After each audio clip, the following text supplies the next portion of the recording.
Génesis 3, versículos de 1 a 7. Entonces leamos con fe. Esta es la palabra de Dios, inspirada por Él, alimento para nuestros corazones. Dice así: la serpiente era el animal más astuto de todos los que Dios el Señor había creado. Así que le dijo a la mujer: ¿así que Dios les ha dicho a ustedes que no coman de ningún árbol del huerto?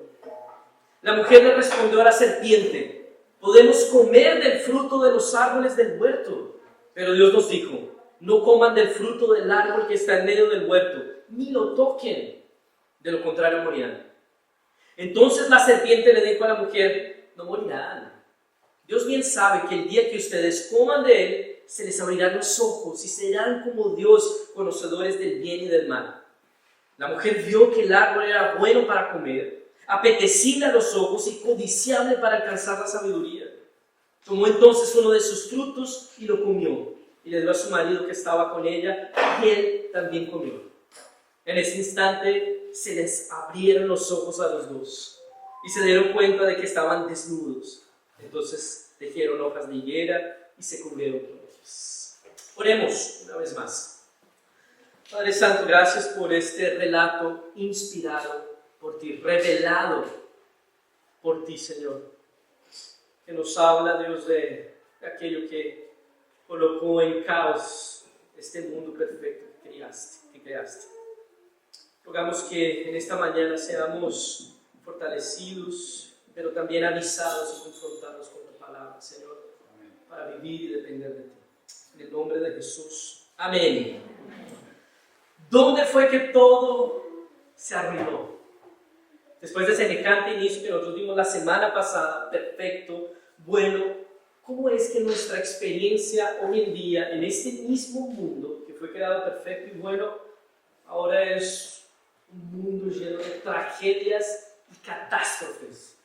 ¿Dónde fue que todo se arruinó? Y esa es una pregunta que hacemos no necesariamente con relación al mundo y los problemas que vemos en él. Esa pregunta tú te la haces o ya la hiciste para explicar ciertas situaciones de tu vida. Te intentas identificar qué fue lo que sucedió allá atrás que te trajo a esa situación difícil por la que estás viviendo. Y te preguntas: ¿dónde fue que se arruinó mi matrimonio? ¿Dónde fue que me metí en esta serie de problemas financieros? ¿En qué momento fue que yo comencé a dar prioridad a mi trabajo de tal manera que mi familia quedó en segundo plano y ahora no tenemos una vida familiar? ¿En qué momento fue que mi salud se deterioró tanto? ¿Será que fue por mucho mayores allá atrás? ¿Dónde fue que todo se arruinó? Y fíjense que nuestras pequeñas historias de ruina confirman que la gran historia del mundo también está en ruinas. Que este mundo está quebrado y no funciona como debería. ¿Dónde fue que el mundo se arruinó? Tal vez tú no encuentres las respuestas a esas preguntas en tu propia historia de vida personal, pero hoy vamos a ver dónde fue que todo se arruinó. ¿Dónde fue que todo comenzó a desviarse hasta llevarnos a este punto en el que nosotros vivimos? Entonces tenemos que volver al Génesis de la ruina. Y la metanarrativa bíblica nos explica y nos dice cómo fue que el mal penetró en el mundo. De dónde proceden los problemas, las tragedias y las catástrofes de este mundo, pero también de tu pequeña historia. Lo primero que tenemos que ver es que el hombre fue creado perfecto, como vimos la semana pasada, en una creación perfecta, en un jardín perfecto, donde no había absolutamente nada dañado. Y en esa buena y perfecta creación de Dios, entonces Dios creó al hombre y lo creó de una manera singular. Nadie más en la creación de Dios fue creado como fue creado el hombre. ¿Por qué? Porque él fue creado a imagen y semejanza de Dios, con valor y dignidad singulares. El hombre es el punto más alto de la creación de Dios y como tal, entonces Dios le confía la responsabilidad de cultivar, labrar y cuidar del jardín. Nadie más recibe esa responsabilidad. Estamos repitiendo básicamente lo que dijimos la semana pasada. Fíjense versículos 26 a 28 de Génesis 1. Entonces dijo Dios, hagamos al hombre a nuestra imagen y semejanza, que dominen toda la tierra, sobre los peces del mar, sobre las aves de los cielos y las bestias, y sobre todo animal que repta sobre la tierra. Y Dios creó al hombre a su imagen. Lo creó a imagen de Dios, hombre y mujer los creó, y los bendijo Dios con estas palabras: reproduzcanse, multiplíquense y llenen la tierra, domínenla. Sean los señores de los peces del mar, de las aves de los cielos y de todos los seres que reptan sobre la tierra. Ahora vamos al versículo 15 del capítulo 2. Con esa responsabilidad en mente, entonces, versículo 15, Dios el Señor tomó al hombre y lo puso en el huerto de Edén para que lo cultivara y lo cuidara. El Señor dio responsabilidades al hombre en su creación: cultivar y cuidar del jardín. Tenía que desarrollar la creación, explorar todo su potencial. Esa era la responsabilidad del hombre. O sea, la creación no fue creada consumada, completa, realizada. El hombre estaba puesto allí para desarrollar todo ese potencial que Dios había empacado en ella, y lo iba a hacer por medio de su trabajo. Trabajo no es resultado de la caída, ya tuvimos una serie sobre eso. Decir que el trabajo es el resultado de la caída es una semi-herejía, ¿ya? Que funciona muy bien para personas que no quieren trabajar. Trabajo había antes de la caída. Fuimos creados para desarrollar y desenvolver ese potencial de la creación. Ahora, lo más importante para el hombre no era solamente desarrollar la creación.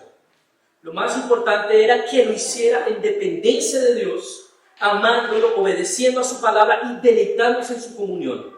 Solo así el hombre podía cumplir perfectamente con su vocación. Solo así el hombre podría asegurar que Dios permanecería junto a ellos en el jardín. Solo así el hombre podría tener vida plena y eterna. Y aquí hay algo importante que ya nos mencionó Luis. Adán y Eva fueron colocados en esta situación de ser cultivadores del jardín en obediencia y comunión con Dios, no a título personal. Lo están haciendo a título de toda la humanidad. Ellos son representantes en esa responsabilidad de todos nosotros los que estamos aquí. Brasileños, chilenos, colombianos, venezolanos, de todo el mundo. Estaban representados allá en Adán y Eva. Entonces, lo que sucediera o lo que ellos hicieran, no los iba a afectar solamente a ellos, iba a afectar a toda la posteridad y a toda la creación. El destino de la humanidad dependía de su obediencia a Dios. Y la forma en la que Dios decidió probar ese amor y obediencia a Él, características y actitudes con las que deberían desarrollar la creación, fue probando su actitud con relación a un árbol. Todo dependía de cómo ellos trataran cierto árbol plantado allí en medio del jardín del Edén. Leamos los versículos 8 y 9 del capítulo 2 y después 15 a 17. Capítulo 2, 8 y 9. Y Dios el Señor plantó un huerto en Edén, al oriente, y allí puso al hombre que había formado. De la tierra Dios el Señor hizo crecer todo árbol deleitable a la vista y bueno para comer. También estaban en medio del huerto el árbol de la vida y el árbol del conocimiento del bien y del mal. Versículos 15 a 17. Dios el Señor tomó al hombre y lo puso en el huerto de Edén para que lo cultivara y lo cuidara. Y Dios el Señor dio al hombre la siguiente orden: puedes comer de todo árbol del huerto, pero no debes comer del árbol del conocimiento del bien y del mal, porque el día que comas de él, ciertamente morirás. Entonces tenemos dos árboles: el árbol de la vida y el árbol del conocimiento del bien y del mal. Árboles reales. Creemos que este texto es inspirado por Dios. No es leyenda, no es mito, no es cuento de hadas. Creemos que esto es real. La Biblia trata estos eventos de manera real. Fíjense cómo Romanos 5 construye toda la teología de la imputación del pecado de uno y la imputación de la justicia del otro a partir de ese hecho. Estamos hablando de una fábula. Entonces tenemos dos árboles, ¿ya?, que representaban dos tipos de existencia o de vida. Comer del fruto de uno de los árboles entonces simbolizaba la decisión de vivir de ese fruto. Entonces lo que Dios está proponiendo a estos hombres, Adán y Eva, son dos maneras de vivir. vamos a ver cada uno. El árbol de la vida. Entonces, representaba la vida para la que la humanidad fue creada. Cumplir la vocación que Dios le dio en completa dependencia, amor y confianza en el Creador por toda la eternidad. Árbol de la vida, como indica su nombre, representando la posibilidad de vida eterna con el Dios eterno en plena comunión, disfrute y amor por la eternidad. Vida para la danza de la eternidad, usando esa expresión que hablamos la semana pasada. Ese es el primer árbol. Ellos pueden comer ese árbol. Recibieron la orden de no comer del segundo árbol, que es el árbol del conocimiento del bien y del mal. Representaba la posibilidad para la humanidad de decidir por ella misma lo que era bueno y lo que era malo, sin referencia a Dios, separados de Él, de manera autónoma. Por esa razón, el resultado de comer de este fruto es la muerte. Significaba una vida en la que se elimina a Dios, autor y sustentador de la vida, en la que se elimina su carácter, su verdad y su palabra como marco de referencia para vivir. Y es una declaración abierta de rebeldía. No confío en tu palabra y quiero probar por mí mismo lo que es bueno y lo que es malo. El resultado no puede ser otro: muerte, porque no puede haber vida sin Dios. Fíjense que Dios no comenzó a ser necesario después de la caída, únicamente para que nos salvara. Dios es la vida, la referencia, el sustento, el amor que el humano necesita. Adán y Eva necesitaban a Dios tanto como nosotros, inclusive antes de pecar, porque necesitar a Dios no es una necesidad únicamente salvífica, o sea, para salvación, es una necesidad puramente y profundamente humana. Necesitas a Dios porque Él es el sustentador de la vida. Él es el marco de referencia, sus atributos, su carácter, su verdad es lo que necesitamos para vivir plenamente en esta vida. Pero nuestros padres, Adán y Eva, decidieron vivir por su propia cuenta, ser ley para sí mismos y dejar a un lado a Dios, darle la espalda deliberadamente. Ahora, si Dios nos quiso crear para hacernos parte de esa danza de la eternidad, ¿para qué darnos la posibilidad de arruinarnos? Si Dios nos quiso crear para tener esa perfecta comunión con Él por toda la eternidad, ¿por qué Él va y coloca un árbol en medio de un jardín que justamente simboliza la posibilidad de quebrar con todo esto? ¿No? Si yo no quiero, por ejemplo, que mi hija La Paz se coma las golosinas o los dulces antes del almuerzo, no los voy a dejar en medio de la mesa. Se los saco y los escondo. Pero es que Dios colocó esto ahí como para fastidiarnos un poco. ¿Será? Porque Dios coloca un árbol que puede arruinarlo todo. Y es porque Dios está llevando realmente a serio este proyecto de crear un universo para habitarlo junto a la humanidad. Y está asumiendo los riesgos de quien ama verdaderamente. No está jugando a crear personas a las que pueden manipular o esclavizar. Él no hizo de cuenta que somos libres, que podamos tomar nuestras propias decisiones para decirles después, no, mentira. No, vamos a pensar de nuevo. En verdad no eres tan libre.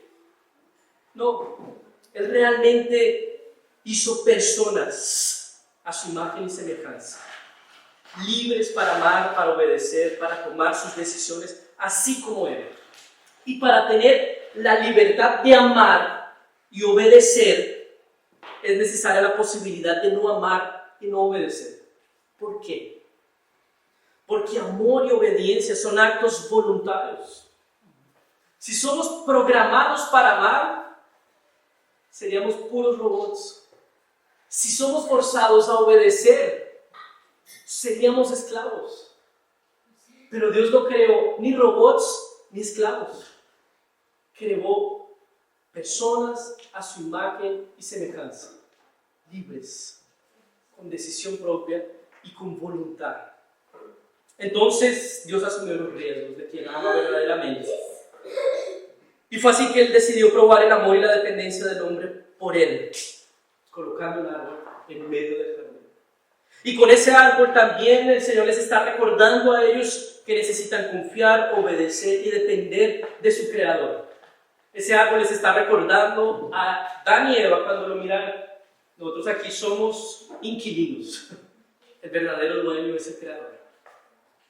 Es un límite para establecer esa distancia, pero también decir, ustedes son dependientes de mí y ustedes son libres. Entonces, fíjense que el árbol ahí en medio del jardín, más que enfatizar una prohibición, está enfatizando la posibilidad real de libertad. Está enfatizando la libertad con el que el hombre fue creado, la posibilidad de amarlo como no amar a Dios. Pero todo esto en medio de un jardín generoso, hecho por Dios, donde todas sus necesidades están satisfechas, donde tienen la presencia de Dios sin impedimento, donde tienen trabajo, donde tienen provisión, donde tienen orientación divina, clara y precisa, donde tienen su cónyuge, carne de mi carne, hueso de mis huesos. Vamos a poblar ese mundo. Tienen misión, tienen paz, prosperidad, perfección, tienen shalom de Dios. Nada está quebrado, nada está dañado, todo es bueno. Es en ese contexto que el Señor está probando su amor. Dios no está haciendo mezquino y les prohíbe absolutamente todo, o tienen puros chamizos o pura fruto malo, qué sé yo. Tienen todo un jardín generoso. Y es en ese contexto que Él prueba su amor. No enfatizando la prohibición, enfatizando el hombre real. Tú puedes amarme como no amarme. Estoy llevando a serio mi proyecto creacional. Estoy llevando a serio que tú eres hecho imagen y semejanza de mí. Ahora, hay algo misterioso en la creación que es buena, perfecta, que tiene shalom de Dios, y es que hay un germen por ahí. Es misterioso. La Biblia nos habla de dónde salió esa serpiente. Más adelante, Apocalipsis, último libro de la Biblia, va a decir que es la antigua serpiente, Satanás, el diablo. Pero antes de eso, entonces, tuvo que haber una rebelión celestial. Tampoco tenemos mucha información sobre eso. No tenemos, de hecho. Es misterioso. Y aquí entonces aparece la serpiente, versículo 1. La serpiente de Génesis 3. La serpiente era el animal más astuto de todos los que Dios el Señor había creado. Así que le dijo a la mujer, así que Dios les ha dicho a ustedes que no coman de ningún árbol del huerto. Entonces tenemos aquí una serpiente que habla. Es texto histórico, creemos así. Pero el texto introduce a la serpiente medio que avisándonos que algo anormal está sucediendo en la creación. Animales no hablan. La serpiente, que era el animal más astuto, fue usada por alguien más. ¿Ya? Y ahí entonces la serpiente comienza la tentación distorsionando la palabra de Dios. Y no lo hace de manera explícita, lo hace con sutileza, preguntando, sugiriendo que él pudiera estar equivocado. Está como diciendo, oye, sácame de una duda. ¿Es verdad que Dios les prohibió comer de cualquier árbol del huerto? Entonces fíjense, la serpiente mezcla cosas que Dios dijo con cosas que no dijo. Y así es el engaño y la tentación para nosotros hoy también. Como cristianos, como personas que hemos recibido la palabra de Dios, que creemos y confiamos en ella, vamos a ser tentados a dudar de la veracidad de ella, con engaños sutiles, con medias verdades, con cuestionamientos que pretenden segundas intenciones.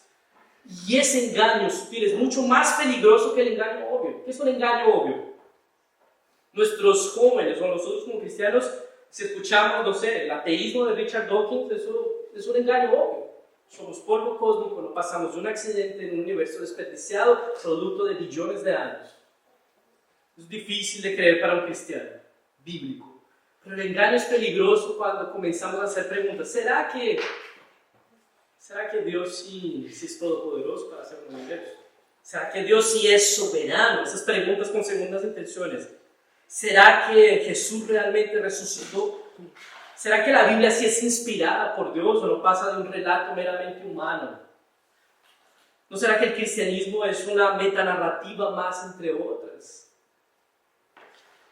Claro que podemos tener dudas. Claro que podemos expresar las preguntas, cuestionamientos legítimos. Y hay espacio para lidiar y tratar con ellas. Pero otra cosa fue lo que hizo la serpiente. Ella fingió humildad para analizar una duda a la palabra de Dios. Si tú tienes preguntas, vamos a conversar. Sé sincero también en tus cuestiones, en tus dudas, en tus preguntas. Pero cuando aparecen personas que ya fingen humildad y comienzan a distorsionar, ahí es otra historia. Necesitamos parar a conversar con la serpiente.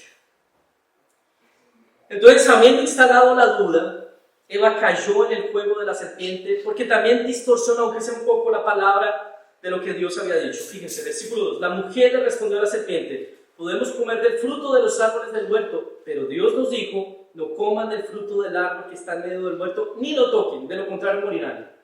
El Señor no dijo que ni siquiera lo tocaran, dijo: no lo coman, pero ella comienza a meterse en el juego de la serpiente, está conversando mucho con ella ya.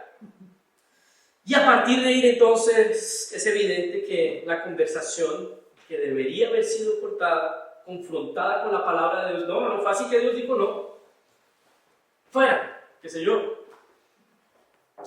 Iba a proseguir esa conversación y no iba a terminar bien. Después de distorsionar la palabra de Dios, instalando la duda, entonces la serpiente sugiere que Dios había levantado esa prohibición porque en realidad Él es egoísta, mezquino, aguafiestas. Él no quiere su felicidad, Él los quiere tener limitados, aprisionados. Fíjense, versículo 4. Entonces la serpiente le dijo a la mujer: no morirán. Dios bien sabe que el día que ustedes coman de él, se les abrirán los ojos y serán como Dios, conocedores del bien y del mal. Es como si la serpiente dijera: nada de eso, Eva, oye, ¿te creíste el cuento? Oye, te falta un poco más de astucia. Dios en verdad no quiere que ustedes desarrollen todo su potencial, los quiere presos, encorralados. Libérense de esa esclavitud, mente abierta. Adán y Eva están en un jardín perfecto. Fíjense, el pecado no tiene ningún sentido. El pecado sí es atractivo, pero no tiene ningún sentido, porque toda vez que pecamos estamos eligiendo, usando el lenguaje de Jeremías, cisternas rotas que no retienen agua, cuando en Dios tenemos una fuente de agua viva. Y esto es lo que está haciendo Eva.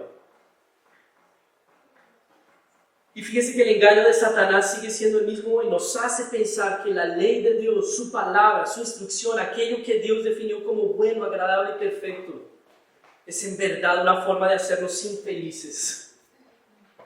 Son instrumentos para oprimirnos, limitarnos e impedirnos de vivir la buena y verdadera vida. Al contrario, si vivimos como nuestra carne, el mundo, el diablo nos propone, vamos a ser plenos. Es el engaño de Satanás. Hoy también. Y por veces lo creemos.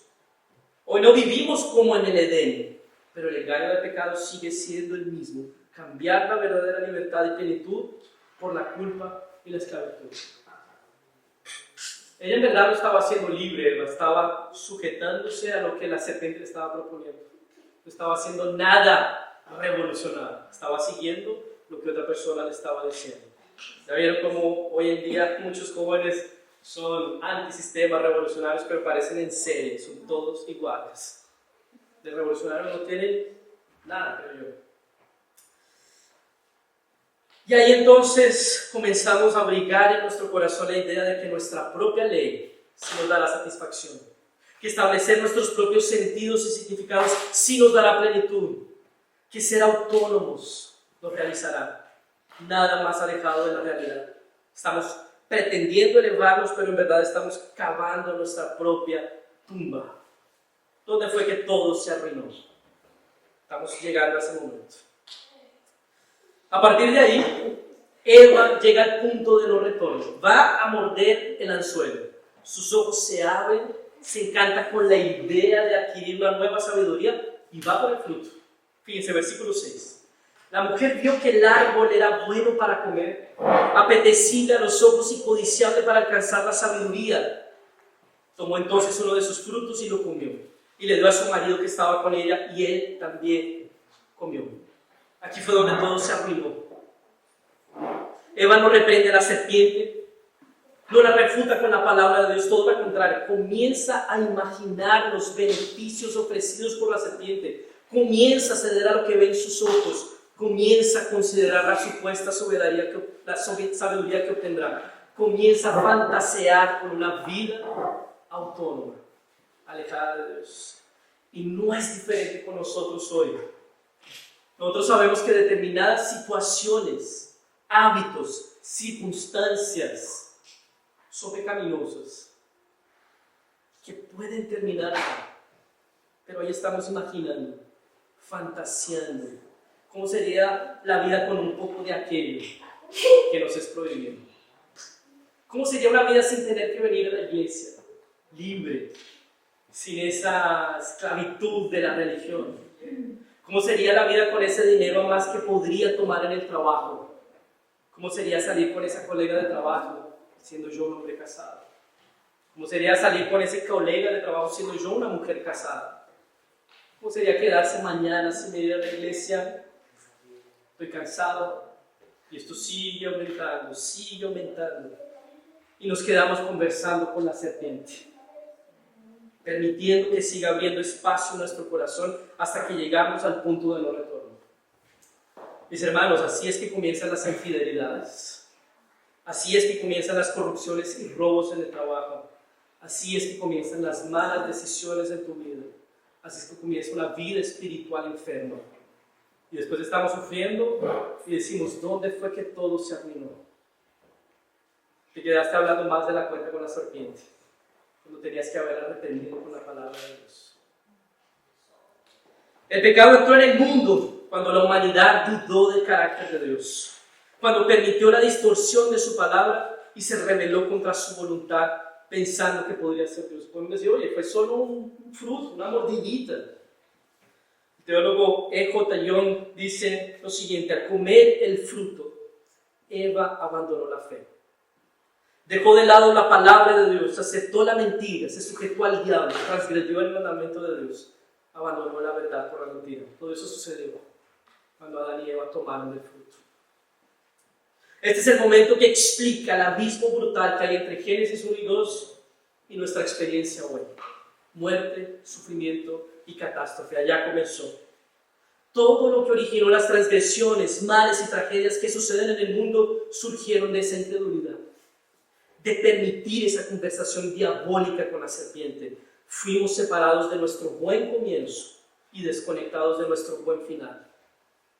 Todo ese mal se extendería no solo al hombre, a toda la creación también. Y fíjense en lo que viene después. Vamos a leer versículos 7 a 19. El pecado fue consumado. La muerte y la tragedia entró en el mundo. ¿Qué sucede después de eso? En ese instante se les abrieron los ojos a los dos y se dieron cuenta de que estaban desnudos. Entonces tejieron hojas de higuera y se cubrieron con ellas. El hombre y su mujer oyeron la voz de Dios el Señor que iba y venía por el huerto con el viento del día. Entonces corrieron a esconderse entre los árboles del huerto para huir de la presencia de Dios el Señor. Pero Dios el Señor llamó al hombre y le dijo: ¿dónde andas? Y él respondió: oí tu voz en el huerto y tuve miedo, pues estoy desnudo. Por eso me escondí. Dios le dijo: ¿y quién te dijo que estás desnudo? ¿Acaso has comido del árbol del que yo te ordené que no comieras? Y el hombre respondió: la mujer que me diste por compañera fue quien me dio del árbol y yo comí. Entonces Dios el Señor le dijo a la mujer: ¿qué es lo que has hecho? Y la mujer dijo: la serpiente me engañó y yo comí. Dios el Señor dijo entonces a la serpiente: por esto que has hecho, maldita seas entre todas las bestias y entre todos los animales del campo. Te arrastrarás sobre tu vientre y polvo comerás todos los días de tu vida. Yo pondré enemistad entre la mujer y tú, y entre su descendencia y tu descendencia. Ella te herirá en la cabeza y tú le herirás en el talón. A la mujer le dijo: aumentaré en gran manera los dolores cuando des a luz a tus hijos. Tu deseo te llevará a tu marido y él te dominará. Al hombre le dijo: puesto que accediste a lo que te dijo tu mujer y comiste del árbol de que te ordené que no comieras, maldita será la tierra por tu causa. Con dolor comerás de ella todos los días de tu vida. Te producirá espinos y cardos y comerás hierbas del campo. Comerás el pan con el sudor de tu frente hasta que vuelvas a la tierra, pues de ella fuiste tomado, porque polvo eres y al polvo volverás. El hombre se quebró por completo. Se quebró consigo mismo. Vemos una ruptura propia, sentimientos inéditos y nuevos para ellos comenzaron a surgir en su interior vergüenza, culpa, miedo, inseguridad, crisis de identidad. Todo es producto de la caída. Sentir que se nace en un cuerpo equivocado es producto de la caída. No son cosas armónicas, no son cosas perfectas, no son cosas buenas. Ahí comenzó esa ruptura, desde ahí. Ruptura con el prójimo. El hombre comienza a pelearse ya con su mujer, echarle la culpa. Se separa el hombre de su prójimo también, se separa de la creación. Ahora la tierra va a producir sus frutos con mucho trabajo, con mucho dolor, y ahí el hombre pues va a ir para cima, para arriba de la creación, y va a explotarla y va a reventarla. Se quiebra de la creación, y lo más grave de todo es que se quiebra su relación con Dios. No es más posible que Dios esté en el mismo lugar con hombres que ahora son pecadores y deliberadamente se declararon en rebeldía contra Él. Y fíjense, el relato termina de la forma más triste posible. El hombre siendo expulsado de un jardín perfecto a una creación caída y hostil. Dios no puede habitar ese jardín junto al hombre pecador. Fíjense versículos 23 y 24. Entonces el Señor los sacó del huerto de Edén para que cultivara la tierra de la cual fue tomado. Echó fuera al hombre y al oriente del huerto de Edén puso querubines y una espada encendida que giraba hacia todos los lados para respaldar el camino del árbol de la vida. ¡Qué final terrible! Estábamos un capítulo atrás viendo una tremenda maravilla y estamos terminando Génesis 3 con esta tragedia. ¿Qué necesitamos para revertir ese punto en el que todo se arruinó? ¿Será que necesitamos una segunda oportunidad? ¿Será que necesitamos recrear esa prueba de amor en la que fueron colocados Adán y Eva y acertar? ¿Será que tú eres de los que piensa que en el lugar de ellos dos habrías acertado? Te escuchaba, chulo, si yo estuviera en el lugar de Adán y Eva no habría comido fruto, porque miren cómo nos arruinaron la vida. Y la verdad es que cualquiera de nosotros habría pecado y habría fallado, porque hace parte del plan de Dios, para revelar su carácter misericordioso y gracioso, para que al final de todo tuviera una creación que lo conoció no apenas como el Creador generoso, mas como el Redentor generoso que salva por gracia. Amén. Entonces, no necesitamos una segunda oportunidad, necesitamos de un Redentor. Necesitamos que alguien venga y haga y viva en nuestro lugar y por nosotros aquello que Adán y Eva en un jardín precioso y generoso fallaron en realizar. Y ese Redentor es Cristo.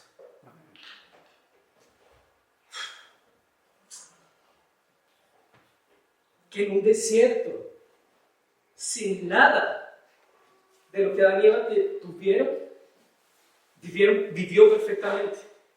Cristo, sufriendo los males de un caído. Él es nuestro Redentor. Amén. Y que esta tragedia que acompaña a nuestro mundo nos lleve a ver en Cristo, en nuestro Redentor, que no hay más opciones para nosotros, es solamente Él. Él lo hizo por amor.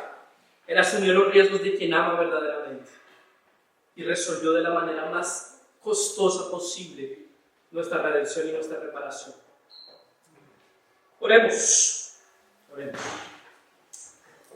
Padre Santo, agradecemos tu palabra, agradecemos, Señor, que tú no desististe de nosotros. No arrojaste este mundo y lo botaste a la basura cósmica. Te comprometiste con Él, quieres amar a un pueblo, quieres formarlo, quieres hacerlo tuyo.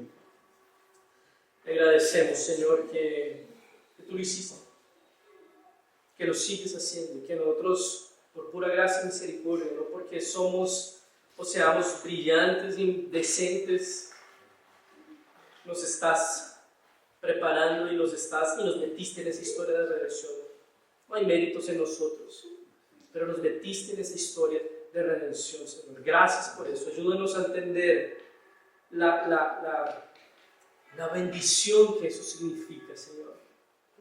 Para que cuando venga el engaño y la tentación, Señor, nosotros podamos elegir la mejor parte. Nosotros podamos decir, Dios es mejor, yo prefiero a Él. Hoy nuestra libertad fue arruinada y necesitamos de tu gracia para poder acercarnos a ti, Señor. Y yo ruego, Señor, que aquellos que tú has decidido incluir en tu historia reciban la gracia para que ellos libremente y voluntariamente decidan comer del árbol de la vida de Cristo Jesús. Oramos así agradecidos en el nombre de Jesús y para tu nombre. Amén.